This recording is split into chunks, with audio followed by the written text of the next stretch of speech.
So, this week's talking point. Go on, Jakey. Pegging in Yes, matches. yes. So, by this, we're talking about when you're fishing these big matches or a festival or any match, pegs left in the bag, big spaces that generally make matches a little bit unfair and give anglers an advantage because they've got lots of room. What should the etiquette on this be? Well, I don't think they should be leaving them in, because we had this at Coleman's when I went and drew rubbish, even though I did have You two didn't draw spare file pegs. on Cops? Cops wasn't in, so I was a bit disappointed. But yeah, they've kind of, I think they left about 6 or 7 pegs just in case in the bag for like no shows and stuff. Even though you're booking your tickets well in advance as a cut-off point.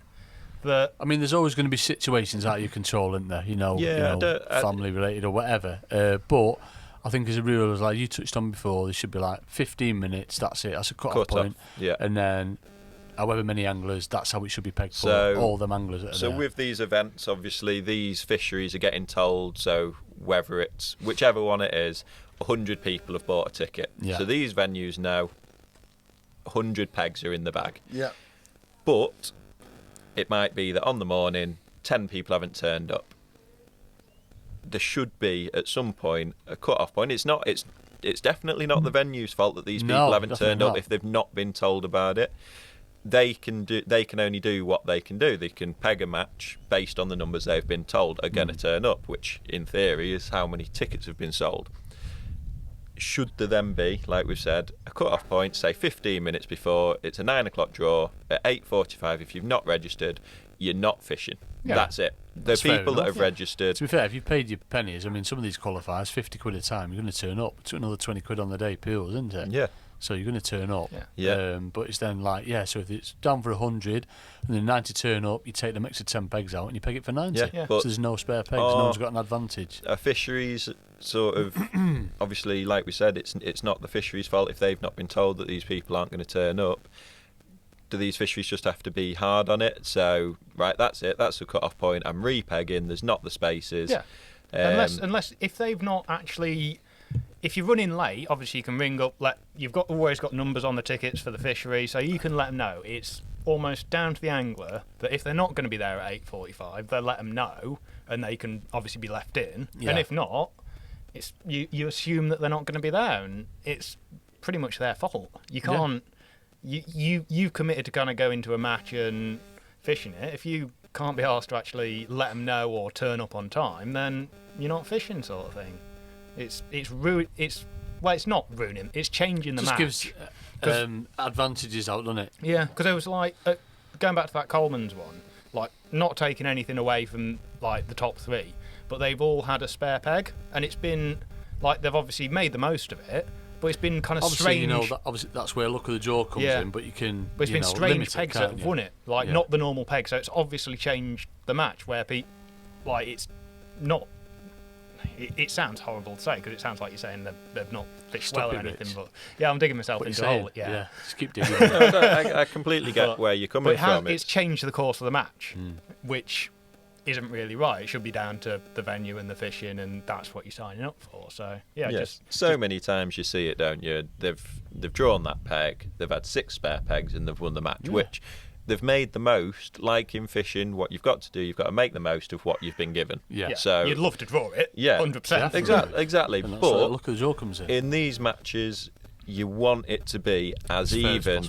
And even as obviously fair. You're never going to get completely. And everything like that. There's so many factors in fishing, but what you don't want to be a factor could limit some factors. Is somebody else not turning up and giving someone else loads of room, which then creates an advantage. Yeah. That's not what you want. I don't think there's ever going to be a situation where every fishery in the country are going to say, all right, that's the cut-off if you're not there by that time. I don't know what the answer is to it. I think the bigger matches you can, because you've got your numbers. You've already booked on, haven't you? And I don't see any reason why they can't, and it'd make it a better match and it'd make it a fairer match.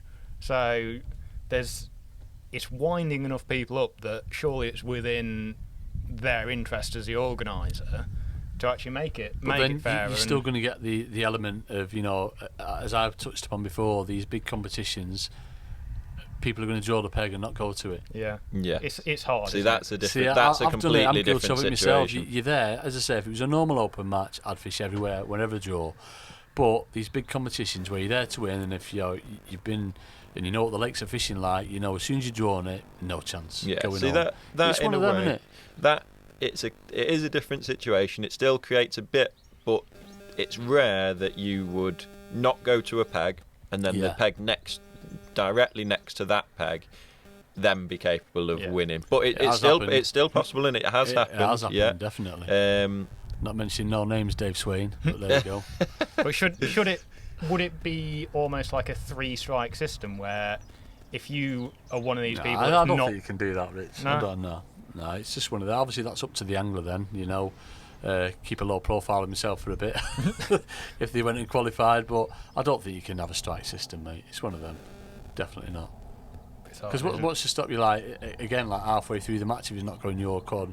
I think that should be something that should be brought in. There was always that. If like you fished a match and then 2 hours in you're like, I'm catching, because then you can disturb. And again, I've been guilty of it. Packed up and stomping along the bank. Excuse me, can you move your pole? Yeah, definitely. Maybe that should be brought in. Where if you fished a match, that's it. You've got to sit there for 5 hours. Well, there was always a rule. I can't remember what it was in, where you couldn't leave. You couldn't leave in the first hour, and you couldn't leave in the last hour of a match.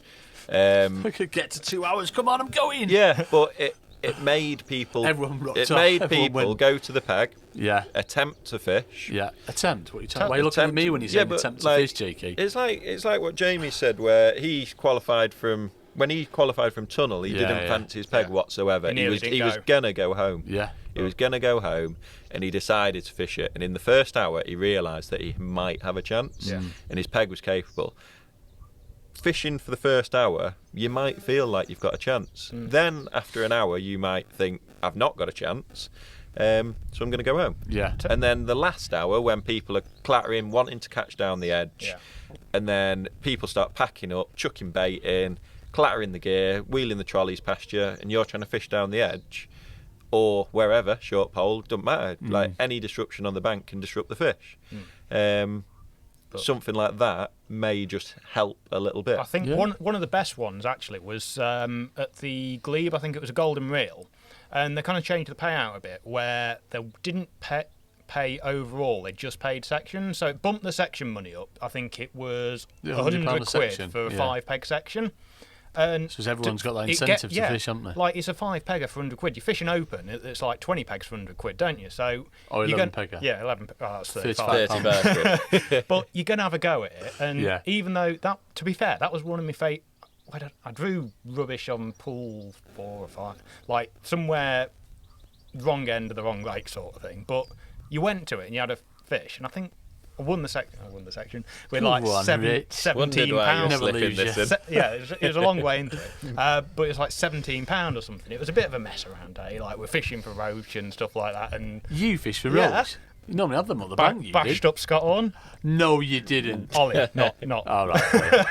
Still, he's proper, a mate. Great angler, Ollie. But that sort of thing, you have a bit of a laugh with it. But everyone went to the peg, and you chance it, don't you, for that? Even if you're in the worst section. Yeah. You've got to beat 4 people for £100. You can have a play and get your money back if you can. Absolutely. So I think that for getting people to actually go to the pegs, that's probably the only person that's going to be annoyed by that is second place if they were second in section because you get nothing.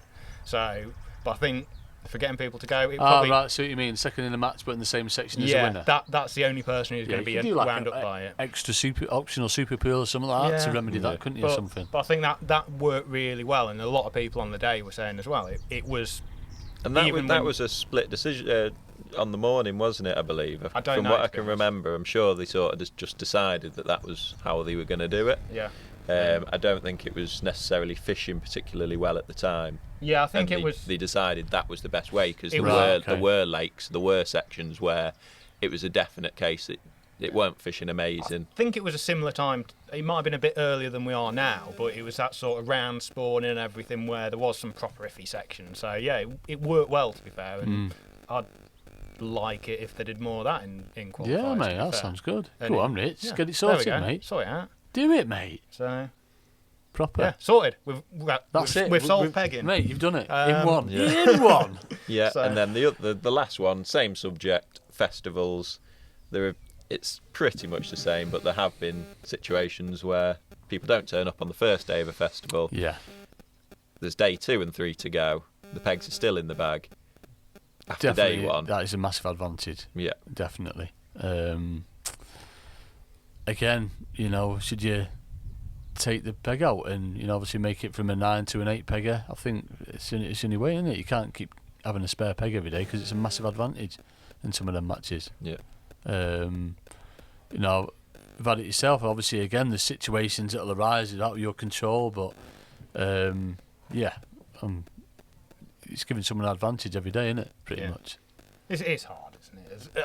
To be honest, I don't think anyone envies a match organiser. It's got to be the worst job in the world. It's the most thankless task around. You will always get grumbled at and very rarely get praised for being a match organiser. And I think more people should take a bit of time out just to say thank you to the people. Yeah. Nelly at Partridge. Oh, absolutely awesome brilliant. Job, yeah. He does an awesome job. He's got so many, every single day there's a match on at Partridge. He does a brilliant job, massive numbers, and he works so hard to do it. He should get a bit of praise for it. Yeah. Definitely. Yeah, that's it. It's only trouble. You never please everyone, will you? But absolutely, should get praise. Definitely. Right, pegging done. Pegging done.